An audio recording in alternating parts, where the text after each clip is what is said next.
નમસ્કાર મિત્રો, શેરબજાર ગુજરાતી યુટ્યુબ ચેનલમાં તમારા બધાનું સ્વાગત છે। મિત્રો, આજે આપણે વાત કરવાના છે બે એવા કેમિકલ સેક્ટરના શેર વિશે, સાથે જ ડિફેન્સ સેક્ટરના શેર અને એક નાના એવા શેર વિશે, જેમાં એક્સપર્ટને ખરીદીની સલાહ આપી રહ્યા છે અને આ શેરમાં આપણે આવનારા સમયમાં તેજી આવી શકે છે, સાથે મોટો ટાર્ગેટ પણ એક્સપર્ટે જણાવ્યો છે। તો આ કયા કયા શેર છે એના વિશે આપણે તમામ માહિતી ડિટેલમાં જોઈએ। તો આ વિડીયોને તમે પૂરેપૂરો જોજો, જેથી કરીને જો તમે પણ શેર બજારમાં ખરીદી કરવાનું વિચારી રહ્યા હો તો તમને આ શેરો વિશેની માહિતી મળી રહે। પણ કોઈ પણ શેરમાં રોકાણ કરતા પહેલા તમારા ફાઇનાન્શિયલ એડવાઇઝર જોડે આ બધા જ શેરને લઈને તમારે ચર્ચા કરી લેવી જોઈએ, પછી જ તમારે શેર બજારમાં રોકાણ કરવાનો નિર્ણય કરવો જોઈએ। સૌથી પહેલા મિત્રો આપણે વાત કરીએ કે જો તમે પણ નફાકારક શેર શોધી રહ્યા છો તો તમે પીઆઈ ઇન્ડસ્ટ્રી અને નવીન ફ્લોરિન ઇન્ટરનેશનલના કેમિકલ સ્ટોકમાં રોકાણ કરી શકો છો। વિદેશી બ્રોકરેજ ફર્મ મોર્ગન સ્ટેનલીએ આ બંને શેરમાં રોકાણ કરવાની સલાહ આપી છે। બ્રોકરેજ માને છે કે આ બંને કંપનીઓ આગામી સમયમાં મજબૂત પ્રદર્શન કરી શકે છે અને રોકાણકારો તેમના શેરમાંથી 42% સુધીનો નફો મેળવી શકે છે। સોમવારે પીઆઈ ઇન્ડસ્ટ્રીનો શેર 4.47% વધારા સાથે 4150 રૂપિયા ઉપર બંધ થયો। તે જ સમયે નવીન ફ્લોરિનનો શેર 1.19% ઘટાડા સાથે 4490 રૂપિયા પર બંધ થયો। એટલે કે આપણે કેમિકલ સેક્ટરના શેર વિશે પહેલા વાત કરીએ તો એમાં વિદેશી બ્રોકરેજ મોર્ગન સ્ટેનલી ખરીદીની સલાહ આપે છે અને આવનારા સમયમાં આ શેર રોકાણકારોને 42% સુધી નફો કમાઈ શકે છે। પહેલો શેર છે પીઆઈ ઇન્ડસ્ટ્રી અને બીજો છે નવીન ફ્લોરિન। છેલ્લા એક મહિનામાં નવીન ફ્લોરિનનો સ્ટોક લગભગ 6% અને 2025માં 36% વધ્યો છે। તેવી જ રીતે કેમિકલ સ્ટોકના છેલ્લા એક વર્ષમાં લગભગ 25% મજબૂત થયો છે અને પીઆઈ ઇન્ડસ્ટ્રીના શેર એક મહિનામાં 10%, જ્યારે 2025ના અત્યાર સુધીમાં 12%નો વધારો થયો છે। છેલ્લા એક વર્ષમાં આ શેરે 13%નું વળતર આપ્યું છે રોકાણકારોને। પછી આ શેરના ટાર્ગેટ વિશે વાત કરીએ તો મોર્ગન સ્ટેનલીએ પીઆઈ ઇન્ડસ્ટ્રીના શેરનું રેટિંગ ઇક્વાવેટ થી વધારી ઓવરવેટ કર્યું છે। આ સાથે કંપનીએ તેનો લક્ષ્યાંક ભાવ 3524 રૂપિયાથી વધારી 5000 રૂપિયા કર્યો છે। એટલે કે બ્રોકરેજની અપેક્ષા છે કે આ શેરમાં 42% સુધીનો વધારો જોવા મળી શકે છે પીઆઈ ઇન્ડસ્ટ્રીના શેરમાં। બ્રોકરેજ ફર્મે જણાવ્યું હતું કે 2026 સુધીમાં કૃષિ રસાયણ ક્ષેત્રમાં મજબૂત રિકવરી જોવા મળી શકે છે। મોર્ગન સ્ટેનલીએ વિશ્વાસ છે કે સુધારેલા વેચાણ, વધુ સારા ઉત્પાદન, ઉપયોગ અને માર્જિન વિસ્તરણથી આ ક્ષેત્રની કંપનીઓને ફાયદો થશે। પછી નવીન ફ્લોરિનના શેરના ટાર્ગેટ વિશે વાત કરીએ તો નવીન ફ્લોરિનનું રેટિંગ અંડરવેટ થી ઇક્વલ વેટ કરવામાં આવ્યું છે। તેની ટાર્ગેટ 3242 થી વધારી 4160 રૂપિયા કરવામાં આવી છે, એટલે કે લગભગ 28% સુધી તેજી આવી શકે છે આ શેરમાં। મોર્ગન સ્ટેનલીએ કંપનીના કોન્ટ્રાક્ટ મેન્યુફેક્ચરિંગ અને ઉચ્ચ પ્રદર્શન ઉત્પાદનોના વ્યવસાયનું મૂલ્યાંકન વધાર્યું છે। પહેલા તે 20 થી 22 ગણી કમાણી પર હતું, પરંતુ હવે તેનું મૂલ્ય 25 ગણું છે। આ અપગ્રેડ મજબૂત ઓર્ડર બુક, સારા માર્જિન અને નવા ગ્રાહકોના પ્રવેશ પર આધારિત છે। પછી મિત્રો વાત કરીએ ડિફેન્સ અને એરોસ્પેસ સોલ્યુશન પૂરું પાડતી એક્સિટેક્સ ટેકનોલોજીસના શેર વિશે, જેનું કારણ છે કે ડોમેસ્ટિક ડિફેન્સ કંપનીએ યુરોપિયન ડિફેન્સ કંપની સાથે એક મેમોરેન્ડમ ઓફ અન્ડરસ્ટેન્ડિંગ સાઇન કર્યું છે, જે અંતર્ગત દેશમાં કટિંગ એજ સિસ્ટમનું પ્રોડક્શન વધારવાનું ટાર્ગેટ છે।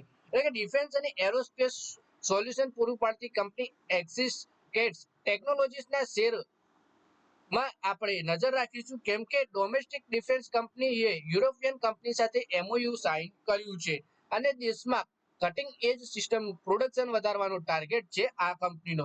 વધારે માહિતી આપણે આ કંપની વિશે જોઈએ। આ ઉપરાંત બંને કંપનીઓ મળી દેશ વિદેશની હજારોમાં જોઈન્ટ પ્રોડક્ટ ડેવલપમેન્ટની તકો પણ જોઈ રહી છે, જે ઇન્દ્રના વર્તમાન પ્રોજેક્ટની મદદથી થશે। જે પછી ગ્રાહકોની જરૂરિયાત અનુસાર નવા પ્રોજેક્ટ તૈયાર કરીને શેરોની વર્તમાન સ્થિતિની વાત કરીએ તો 16 જૂન રોજ બીએસયુ પર 5%ની અપર સર્કિટ પર 1221.65 રૂપિયાના સ્તરે કંપનીના શેર બંધ થયા હતા। એક્સિટેક્સ ટેકની ડીલ વિશે વાત કરીએ તો એક્સચેન્જ ફાઇલિંગમાં કંપનીએ જણાવ્યા અનુસાર એક્સિટેક્સ યુરોપની ઇન્દ્રા સાથે એક એમઓયુ સાઇન કર્યું છે। આ સ્ટ્રેટેજિક પાર્ટનરશિપ અંતર્ગત એક્સિટેક્સના ડિફેન્સ સાથે સંબંધિત પ્રોડક્ટ્સ અને સર્વિસનું અધિગ્રહણ ઇન્દ્રા કરશે, જેનું કંપનીની ડિઝાઇન, ડેવલપમેન્ટ, પ્રોડક્શન અને સપ્લાય ચેઇન સેન્ટર દ્વારા ડિલિવર કરવામાં આવશે। આ ઉપરાંત બંને મળીને દેશ અને વિદેશના માર્કેટ્સ માટે જોઈન્ટ વેન્ચર ડેવલપમેન્ટની તકો પણ શોધી રહ્યા છે। ઇન્દ્રાની વર્તમાન પ્રોડક્ટ્સ દ્વારા થશે કે પછી ગ્રાહકોની જરૂરિયાત અનુસાર નવી પ્રોડક્ટ્સ ડેવલપ કરીને થશે। આ એગ્રીમેન્ટ અંતર્ગત ઇન્દ્રાના કેટલાક સોલ્યુશન જેમ કે defence measuring equipment, technical air navigation system માટે એન્ટેના અને કાઉન્ટ મેજર સિસ્ટમ જે ગાઇડેડ મિસાઇલનો ઉપયોગ કરી સંભવિત મિસાઇલ હુમલાઓ સામે લડે છે, તેને ભારતમાં બનાવવામાં આવશે. આ ઉપરાંત બંને કંપનીઓ અન્ય કાર્યોમાં પણ પાર્ટનરશિપની તકો શોધી રહી છે. એક વર્ષમાં શેરના પ્રદર્શન વિશે વાત કરીએ તો એક્સિકેટ ટેકના શેર રોકાણકારો માટે મલ્ટીબેગર એટલે કે રિટર્ન સાબિત થયું છે. ગયા વર્ષે 26 નવેમ્બર 2024 ના રોજ શેર 421.05 સ્તર પર હતા, જે એક વર્ષનું રેકોર્ડ નીચલું સ્તર છે. આ નીચલા સ્તરેથી માત્ર 7 મહિનામાં જ 190.14% વધી 17 જૂન 2025 ના રોજ 1221.65 સ્તરે પહોંચ્યા, જે આ શેરનો રેકોર્ડ હાઈ લેવલ છે. પછી મિત્રો એક નાના શેર વિશે આપણે વાત કરીએ. જેમ કે ઘણા રોકાણકારો પાસે વધુ મૂડી ન હોય તો તેઓ સસ્તા અને સ્મોલ કેપ સ્ટોકમાં રોકાણ કરવા તરફ વધુ ધ્યાન આપે છે. ત્યારે આવો જ એક સ્ટોક આપણે સારી કમાણી કરાવી શકે છે. સ્મોલ કેપ કંપની રૂલકા ઇલેક્ટ્રિકલ્સના શેરોમાં સોમવારે 16 જૂનના રોજ શાનદાર તેજી જોવા મળી. કંપનીના શેર ઇન્ટ્રાડેમાં 5%ની અપર સર્કિટ લગાવી 136.20 સ્તરે પહોંચ્યા. એટલે કે કંપની છે રૂલકા ઇલેક્ટ્રિક્સ અને સોમવારે શેરમાં 5%ની અપર સર્કિટ સાથે શેર 136.20 સ્તરે પહોંચ્યા. તો આ તેજી કેમ આવી એના વિશે આપણે માહિતી જોઈએ. આ તેજી કંપનીને નવો ઓર્ડર મળ્યાની જાહેરાત બાદ જોવા મળી. કંપનીએ કહ્યું કે તેને ઇલેક્ટ્રિકલ કોન્ટ્રાક્ટિંગ સર્વિસ સાથે સંબંધિત કુલ 16.34 કરોડ રૂપિયાના ઓર્ડર મળ્યા છે, જેના કારણે રોકાણકારોનો કંપની પર વિશ્વાસ વધુ મજબૂત થયો છે. એક્સચેન્જ ફાઇલિંગમાં રૂલકા ઇલેક્ટ્રિકલ્સે જાણકારી આપી હતી કે તેને બેંગ્લોરમાં એક પ્રમુખ રિયલ એસ્ટેટ કંપની પાસેથી 2 વેરહાઉસ પ્રોજેક્ટના ઓર્ડર મળ્યા છે. પ્રથમ ઓર્ડરની વેલ્યુ 5.50 કરોડ રૂપિયા છે, જેમાં ટ્રાન્સફોર્મર, ડીઝલ જનરેટર અને ઇલેક્ટ્રિક ફિટિંગ્સની સપ્લાય અને ઇન્સ્ટોલેશન સામેલ છે.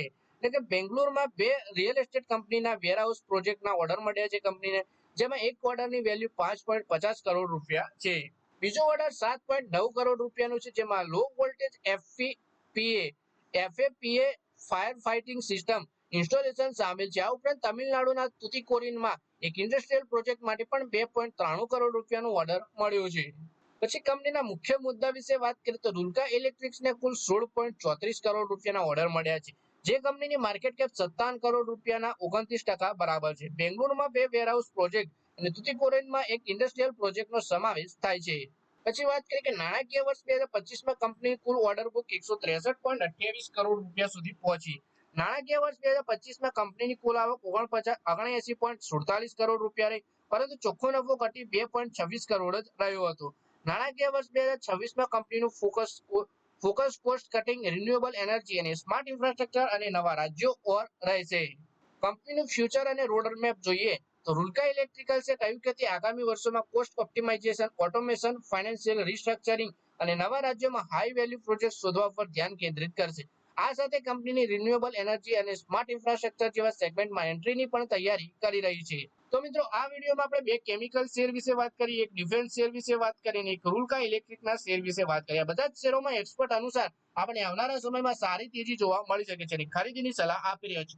તો મિત્રો આ વિડીયોમાં બસ આટલું જ. હવે મળીએ આવનારા વિડીયોમાં. ત્યાં સુધી વિડીયોમાં લાઈક કરો, કોમેન્ટ કરો અને વિડીયો પોતાના મિત્રો સાથે ફેસબુક, ઇન્સ્ટાગ્રામ, વોટ્સએપ બધી જગ્યાએ શેર કરી દો. શેર બજારની આવી જ માહિતી ગુજરાતીમાં જોવા માટે તમે ચેનલને સબસ્ક્રાઇબ કરી ઘંટડી પર દબાવી દેજો.